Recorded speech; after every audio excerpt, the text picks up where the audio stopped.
President Donald Trump is turning up the pressure on NATO allies, warning them that time has come to take a tougher stand against Russia. After months of signaling that stronger consequences were coming, Trump is now pushing European partners to move in unison with the United States. His goal forced the President Vladimir Putin to the negotiations table and find a path to ending the grinding war in Ukraine. On Saturday, Trump went public with his call by sharing a letter on his social media platform addressed to NATO members. In the letter, he laid out two urgent demands. First, he wants Europe to stop purchasing Russian oil altogether, arguing that it undermines their own leverage when dealing with Moscow. Second, he called for bold new trade measures, specifically tariffs ranging from 50 to 100% on goods from China. Trump's words were sharp.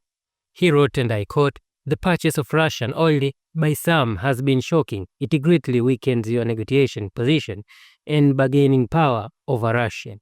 Anyway, I am ready to go when you are. Just say when." End of quote. His statement carried both frustration and readiness, making it clear he is eager to act but expects Ali to step forward with him.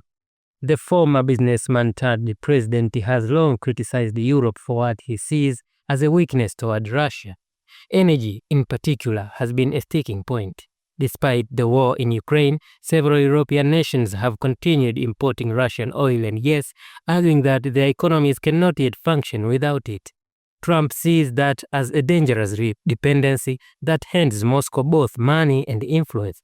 By cutting off those purchases, he believes the West would strip Putin a vital revenue while also signaling unity.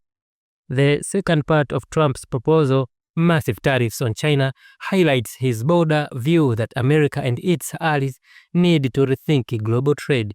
Trump has consistently argued that China take advantage of Western markets while giving a little in return.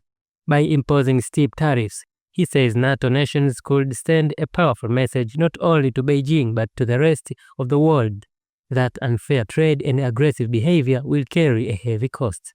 Reactions to Trump's letter are still unfolding. Some European leaders share his concern about dependence on Russian oil but remain cautious, pointing to the risk of energy shortage and soaring prices for their citizens.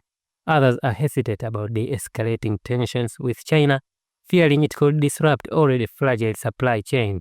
Still, Trump's direct appeal is likely to spark debate across NATO capitals in the coming days.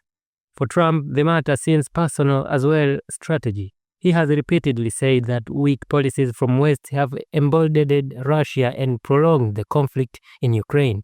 By pushing NATO to adapt his tough stance, he is betting that collective action will finally squeeze Putin hard enough to make peace talks possible. Whether the alliance will join him in this hard line remains to be seen, but Trump's message is unmistakable. He is ready to act, and he expects America's allies to stop hesitating.